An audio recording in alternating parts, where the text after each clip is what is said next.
Hello everybody and welcome to your official Loog guitar lessons. I'm so glad you joined me. My name's Emily Zimmer. I'm going to be your teacher. Let's rock.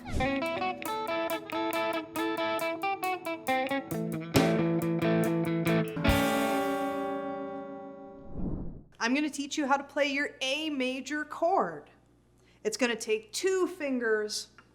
So we're going to come over here and put our second finger on our 2nd fret 3rd string.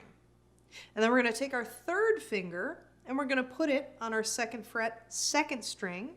And we are going to have our 1st string as part of this chord, but we're not going to fret it. That's what we call an open string.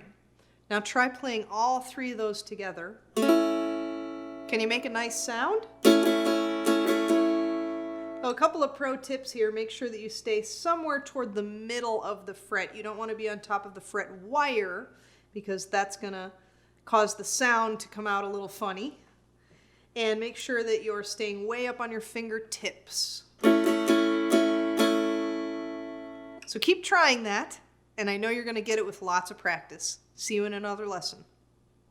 Remember to subscribe to the Loog Guitars channel and press the bell icon so you can get notified every time we have a new lesson up. Until next time.